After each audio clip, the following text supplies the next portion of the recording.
Bab 7 Usaha ke arah kemerdekaan.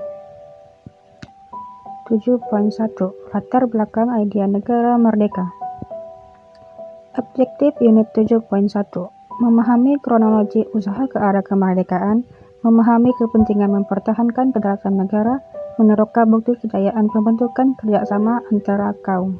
1938 Kesatuan Melayu Muda yang dipimpin oleh Ibrahim Ajik Yaakob. Perjuangan beliau memperjuang kemerdekaan melalui konsep Melayu Raya, menyatukan bangsa dan dunia Melayu berdasarkan aspek persamaan daerah, darah, kebudayaan, dan bahasa yang menjadi satu rumpun yang sama yaitu Melayu. Selepas KMM diharamkan, ide Melayu Raya terus diperjuangkan oleh Kesatuan Rakyat Indonesia Semenanjung dan Parti Melayu Melaya. 1945 Parti Kebangsaan Melayu Melaya PKMM yang dipimpin oleh Dr. Burhanuddin Al-Helmi, Isya Haji Muhammad, dan Ahmad Bais Tamam, di mana matlamat politik untuk menanam semangat kebangsaan. Perjuangan mereka bekerja sama dengan kaum lain bagi membentuk perpaduan, memperjuangkan kemerdekaan melalui konsep Melayu Raya dengan slogan merdeka dan berhasrat mendaulatkan hak rakyat dalam politik, ekonomi, agama, sosial, dan kebudayaan.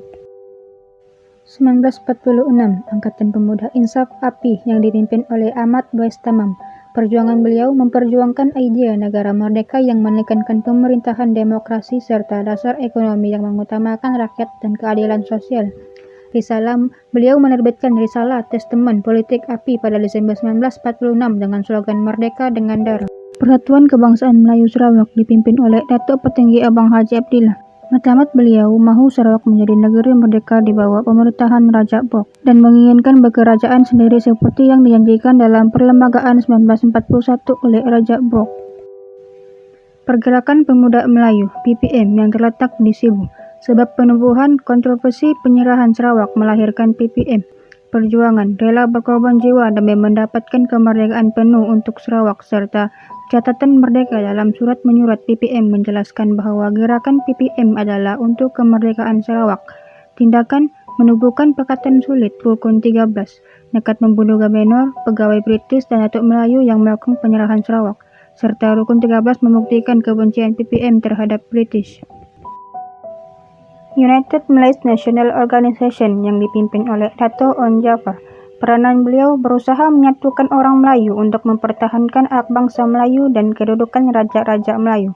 Perjuangan dengan slogan Hidup Melayu, UMNO berjuang menentang Malayan Union bagi memelihara status quo orang Melayu dan kedaulatan raja-raja Melayu. Pada 1951, slogan diubah kepada Merdeka untuk memperjuangkan kemerdekaan tanah Melayu melalui perundingan. Parti Kebangsaan Melayu Labuan PKML yang dipimpin oleh Tengku Nordin dan Zakaria Gun. Tindakan mereka menjalankan dasar tidak bekerja sama dengan penjajah, menuntut Sabah dimerdekakan daripada British dan lowongan hidup Melayu merdeka dalam surat Zakaria Gun kepada ahli PKML bagi menekankan kesedaran untuk merdeka. Malayan Indian Congress MIC yang dipimpin oleh John Tiff. Objektif penubuhan bekerja sama dengan kaum lain dalam usaha kemerdekaan tanah Melayu. Perjuangan beliau menegaskan bahawa kewarganegaraan yang tunggal kepada mereka yang menerima tanah Melayu sebagai tanah air dan sedia melepaskan taat setia kepada tanah Melayu. 1947 Hizbul Muslimin dipimpin oleh Abu Bakar Al-Bakir, Sheikh Fadlullah Suhaimi, dan Sheikh Abdullah Fahim. Matlamat mereka mencapai kemerdekaan tanah Melayu sebagai negara Islam.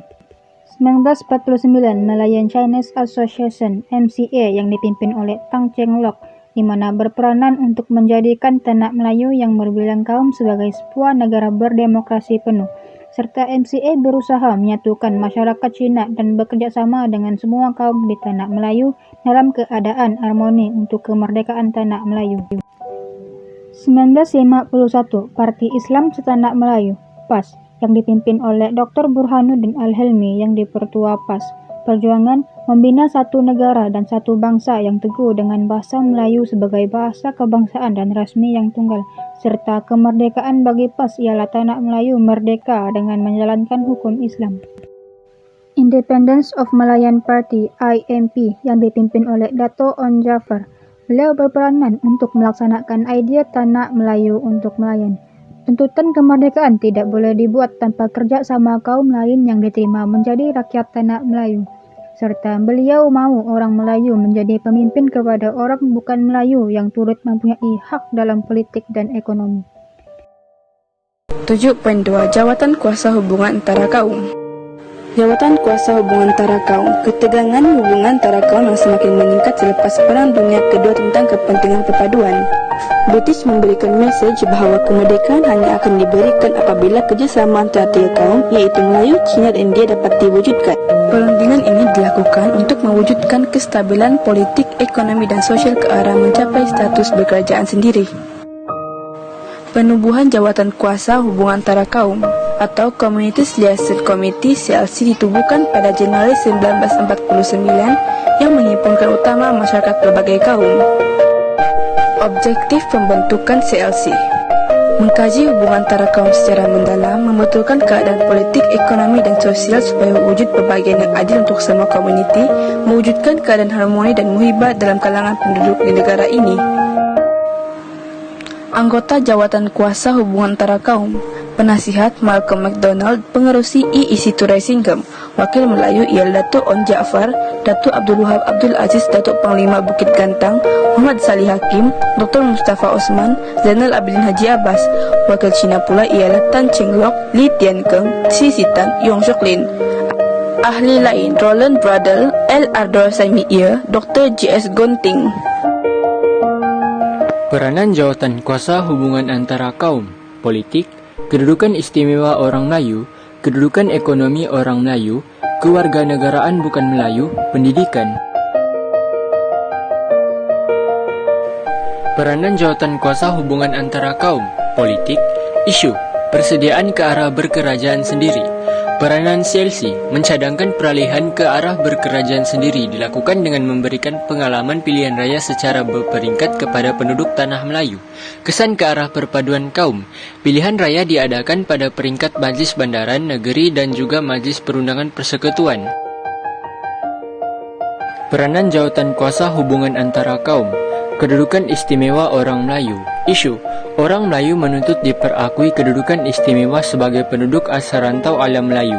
Peranan CLC bersetuju agar orang Melayu wajar mempunyai kedudukan istimewa.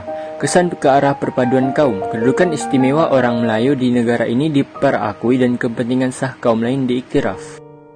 Kedudukan ekonomi orang Melayu. Isu: orang Melayu tidak memperoleh peluang yang sama seperti kaum bukan Melayu dalam sektor perniagaan dan perusahaan.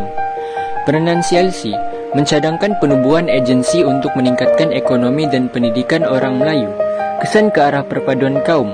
Dato' On Jaafar menuntut terhadap persetujuan orang Melayu yang melonggarkan syarat kewarganegaraan kepada kaum bukan Melayu. Kewarganegaraan bukan Melayu. Isu: ketegasan orang Melayu terhadap pemberian syarat. Peranan CLC bersetuju kewarganegaraan kepada kaum bukan Melayu penting. Kesan ke arah perpaduan kaum. Syarat kewarganegaraan dilonggarkan untuk memberikan kedudukan politik kepada kaum bukan Melayu.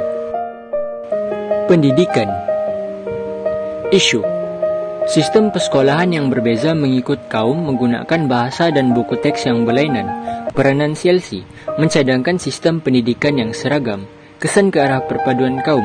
Penubuhan jawatan kuasa pendidikan untuk mengkaji sistem pendidikan yang seragam dan diterima oleh semua. 7.3 Sistem ahli. Selepas Perang Dunia Kedua, British jalankan dasar dekolonisasi bertujuan menyediakan tanah Melayu berkerajaan sendiri. Kekurangan pegawai tempatan dalam perkhidmatan kerajaan menyebabkan Dato' On Jaafar meminta ditambah peluang pentadbiran kepada wakil tempatan. Pembentukan sistem ahli.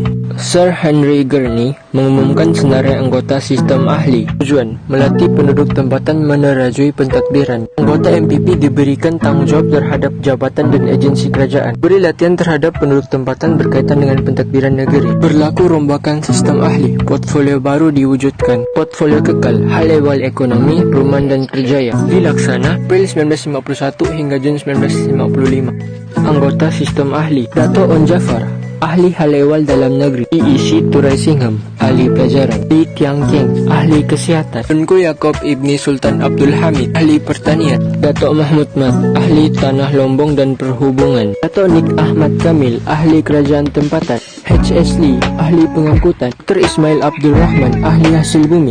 Ciri-ciri sistem ahli. Ahli bertaraf menteri bertanggung jawab menjaga portfolio yang mengandungi jabatan dan agensi kerajaan. Ahli dilantik oleh Pesuruhjaya Tinggi British dengan persetujuan Majlis Raja-Raja.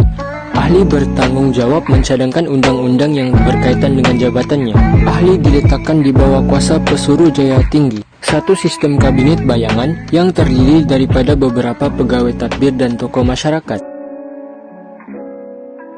Kepentingan sistem ahli ke arah kemerdekaan. Asas. Menyediakan asas penting untuk melatih orang tempatan ke arah berkerajaan sendiri. Pendedahan. Memberikan pendedahan kepada penduduk tempatan untuk belajar, mentadbir dan menerajui kerajaan menjelang kemerdekaan. Memupuk perpaduan. Merupakan proses memupuk perpaduan kaum kerana ahlinya terdiri daripada gabungan pemimpin pelbagai kaum. Sokongan.